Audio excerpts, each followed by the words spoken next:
ሰላም ሰላም የተከበራችሁ የዜድ ሀበሻ ቤተሰቦች እንዴት ናችሁ? ሰላም ነው ወይ? ሰላማችሁ ይብዛልኝ።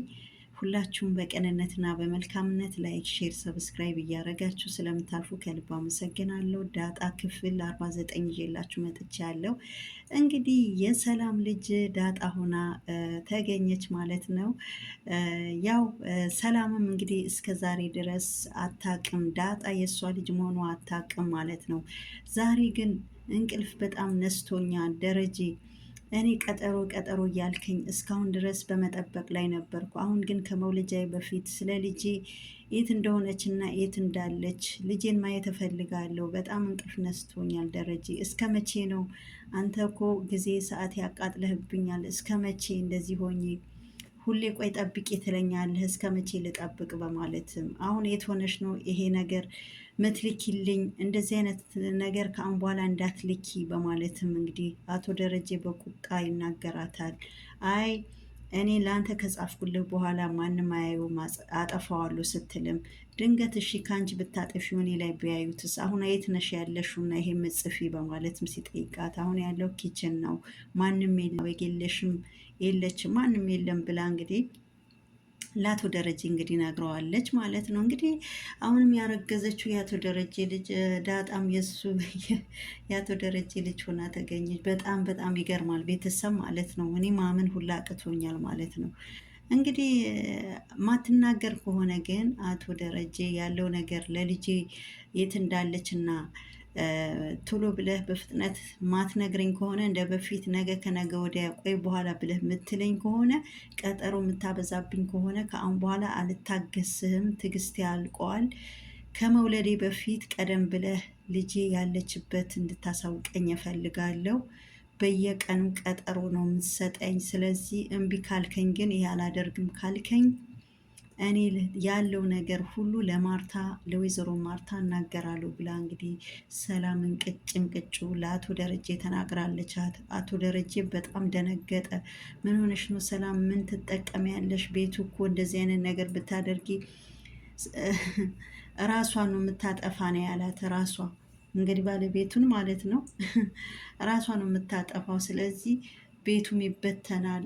አቶ ማርታም ራሷ ነው የምታጠፋው። ስለዚህ ምን ትጠቀሚያለሽ? ባይሆን እኔና አንቺ ቁጭ ብለን ተነጋግረን የተመረጠ ይሆናል እና እንደዚህ አይነት ነገር አታስቢ፣ ጥሩ አይደለም ያለው ነገር ቁጭ ብለን እንነጋገራለን በሚስጥር። ግን አሁን ማንም እንዳይሰማሽ፣ ልጆችም እንዳይሰሙሽ እንዲህ አይነት ነገር አንድ ሁለተኛ ደግሞ እንደዚህ አይነት ነገር በስልኬም እንዳጽፊ። እኔና አንቺ በተረጋጋ መንፈስ ያለው ነገር እንነጋገራለን። አሁንም ትንሽ ጊዜ ቀን ስጭኝና እንነጋገራለን እያለ እንግዲህ በቀጠሮ ነገ ከነገ ወዲያ እያለ ያው እንግዲህ ሰላምም መውለጃ ደርሷል ማለት ነው። እንግዲህ አሁንም ሁለተኛ ያረገዘችው ለከያቶ ደረጀ ልጅ ነው ማለት ነው። ወይ ወንድ ነገር ቤተሰብ፣ እኔማ በጣም ተገረምኩ ማለት ነው። እና እንግዲህ ደውላለት ነበረ። እሷን በጣም ነው በቃ እንቅልፍ አጣው ስለ ልጄ። ስለዚህ እኔ ወደ ሌላ ነገር ከመግባቴ በፊት ልጄን ያለችበት ቦታ ንገረኝ፣ ማወቅ እፈልጋለሁ እባክህ ደረጀ። ስለዚህ ቤት ውስጥ ብዙ ጊዜ ለማውራህ ነበረ፣ ግን ብዙ ጊዜ አልተመቸኝም። ስለ ልጄ እንድትነግረኝ እፈልጋለሁ። የት ነች ልጄ? በማለትም አታርፍድ፣ አፍጥነህ መልሱ ንገረኝ፣ ካልሆነ ግን ያልኩን ሁሉ አደርጋለሁ ብላ እንግዲህ በጽሁፍ አስቀምጣለት ነበረ። እሱም እንግዲህ በጣም ነው የተቆጣት። እንዴት እንደዚህ አይነት ነገር ትጽፊያለሽ? ልጆች ቢያዩትስ? በማለትም እንግዲህ እሷ ላይ ተቃውሞ አቀረበ። በጣም ታግሼሃለሁ ካልነገርከኝ እንዳለ ሁሉም ያለው ነገር ለትዬ እነግራታለሁ በማለት እኔ ልጄ ከመውለዴ በፊት ልጄ ያለችበት ቦታ ማየት እፈልጋለሁ። እኔ ልጄ ብትኖር እዚህ ቤት አልሰራም ነበረ ልጄን ባገኝ፣ ግን ነገ ከነገ ወዲያ እያልኩ ልጄ ታሳየኛለህ እያልኩ እንግዲህ ቁጭ ብዬ በተስፋ እየጠበቅኩ እገኛለሁ በማለትም እንግዲህ በጣም እንግዲህ ታሳዝናለች ሰላም ማለት ነው። ግን በጣም የገረመኝ ነገር ወይ ጉድ! እኔ እንዱ ማመን አቅቶኛል ቤተሰብ ማለት ነው። እንዱ አቶ ደረጀ እንዴት ነው ምን የመሰለች እንግዲህ እልልት የመሰለች እንግዲህ ሚስት አለችው። እንግዲህ ሄዶ ከሰላም ጋር አይጣል እኮ ነው እናንተ፣ አይጣል ነው የወንዶች ነገር። ኧረ እኔ በጣም ገርሞኛል። እንግዲህ ናታም በድጋጋሚ ያው ደጋግሞ ዳጣን ይጠይቃታል። አባትሽ አቶ ደረጀ ነው ወይስ እንዴት ነው? በምን አወቅ? እንዴት ኬት መጣ ብላ እንግዲህ ዳጣዬም እንግዲህ አይ በምን አወቅ እንመሳሰላለን እንዴ ከጋሽ ደረጀ ጋር ስትለው፣ አዎ ትንሽ ትንሽ ትመሳሰላላችሁ። በዛ ላይ ከዚህ በፊት ደጋግሜ ስጠይቅሽ የድሬዳዋ ልጅ ነኝ ብለሻል፣ ግን አንቺ የድሬዳዋ ልጅ አይደለሽም በፍጹም የአዲስ አበባ ልጅ ነው የምትመሲ በማለትም ናቲ ይመልስላታል።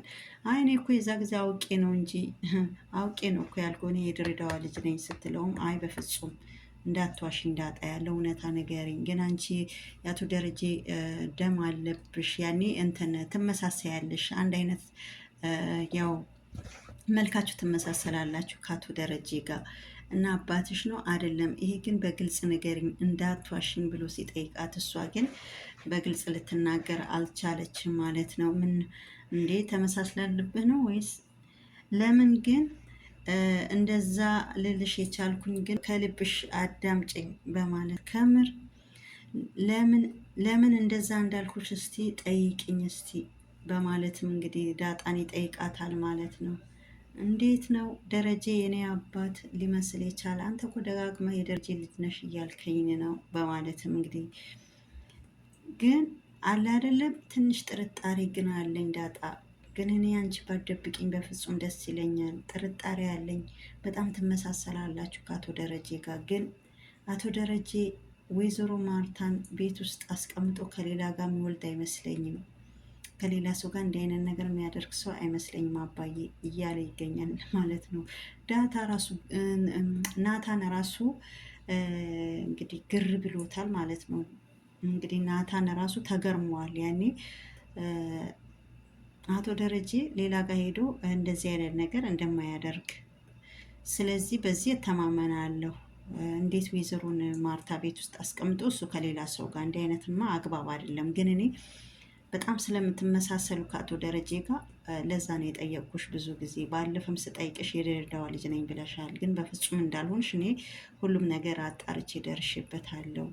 ግን አንቺ እውነቱ ንገሪኝ በማለት ሲያወጣጣትም በፍጹም ልትናገር አልቻለችም። በሚስጥር አባትዮ ማንም ሰው እንዳይሰማ ብሎ አቶ ደረጀ ስላስጠነቀቃት እንግዲህ ዳጣ የአቶ ደረጀ ልጅ ከሆነች የሰላም ልጅ ናት ማለት ነው። ስለዚህ ያው እሱ ብዙ ጊዜ አስጠንቅቋታል። ይሄ ሚስጥራችን ከኔና ከአንቺ ይቅር፣ ለማንም እንዳታወሪ ዳጣ ብሎ ብዙ ጊዜ አባቷ አስጠንቅቋታል። ስለዚህ አሁን ለናታ ራሱ አትናገርም።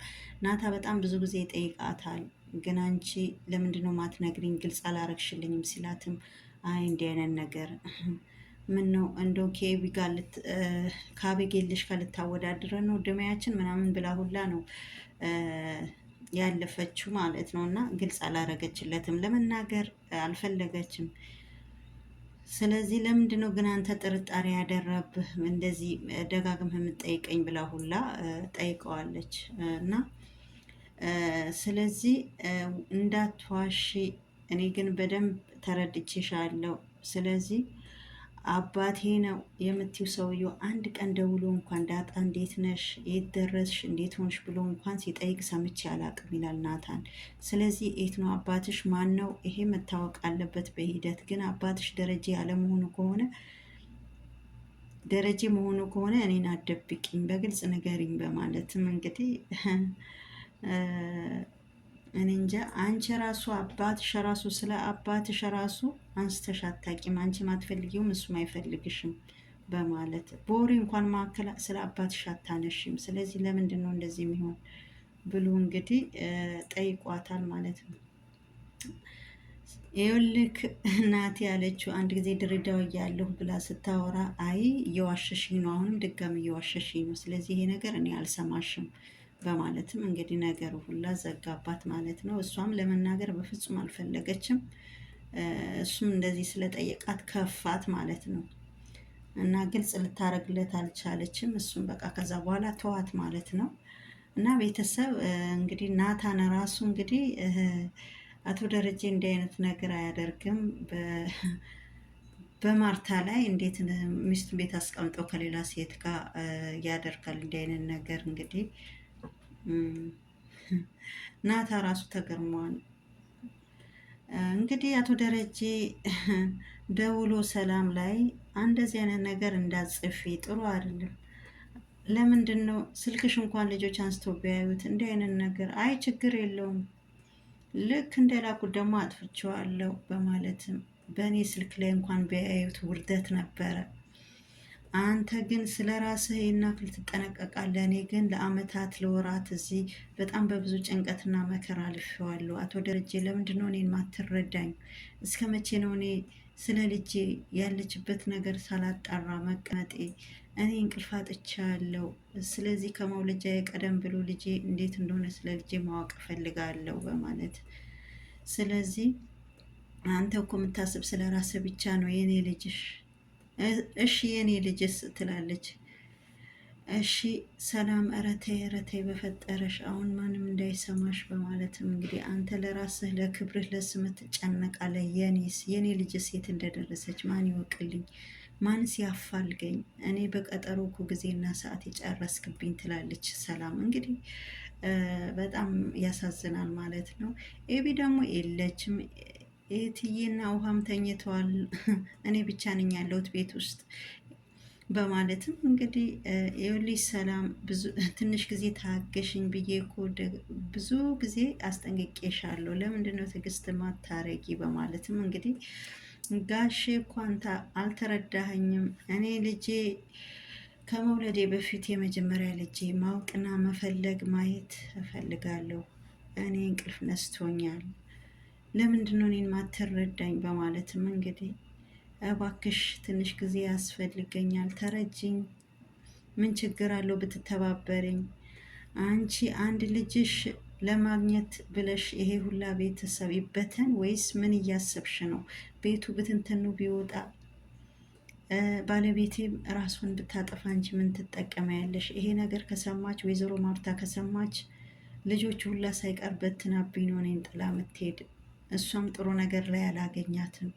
ስለዚህ ታገሽኝ እባክሽ ሰላም በማለትም እንግዲህ ተማጸናት ማለት ነው። እንግዲህ አቶ ደረጀ ጉዱ እንዳይወጣበት አየ ወንዶች ነገር። ኧረ እንደው ማን ይታመናል እናንተ? የሚታመን ሰው እኮ ጠፍተዋል በአሁኑ ዘመን ማለት ነው። አቶ ደረጀ እንግዲህ በሱ ይሄን አልጠብቅም ማለት ነው። በሱ ማንም ይሄ አይጠብቅም። ይሄ ሁላ ቤተሰብ በተን አሳውቅሻለሁ እኮ እያልኩሽ ነው። አሰሚኝም እንዴ? ለምን አሰሚኝ? ቀድመ ብትነግረኝ ከሆነ መጀመሪያም ሁለተኛ ልጅ አላረግዝም ነበረ። ግን አንተ ቀድመህ አልነገርከኝም። የራስ ብቻ ነው የምታካሂድ በማለትም እንግዲህ ምን ማለት ነው ይሄ ነገር?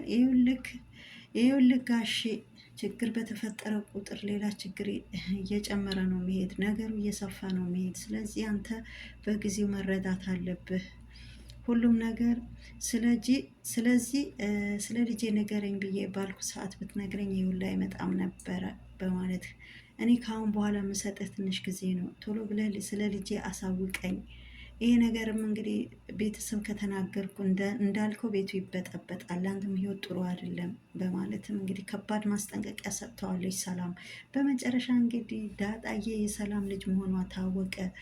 እንግዲህ አሁን ሁለተኛዋ ልጅ እንግዲህ ቀኗ እየደረሰ ነው፣ ሰላም ማለት ነው። ሁለተኛውም ወንድ እንግዲህ ሁለተኛውም ያረገዘችው እንግዲህ ሰላም ያው የአቶ ደረጀ ልጅ ነው። እንግዲህ ምስኪን በጣም ተሳዝናለች። የኤቢ እናት ወይም የውሃ እናት ምንም ነገር ይሄ ሁላ ቤቷ ላይ ሲካሄድ ምንም ነገር አታውቅም። ወይዘሮ ማርታ ግን ኤቢ የምትባል ጠርጥራ ነበር። ኧረ ተይ ስለ ሰላም አጣሪ፣ ኧረ ተይ የሰላም አባት ማን እንደሆነ የሰላም ያስረገዛት ማን እንደሆነ ባሏ አጣሪ ስትል ነበረች ኤቢ። አንዳንዴ እኮ ነገረኛ የሚባል ሰው ነገሩ ሁላ ያውቃል። ቤተሰብ መጨረሻቸው ምና ይሆናል። ሰላማችሁ ይብዛልኝ።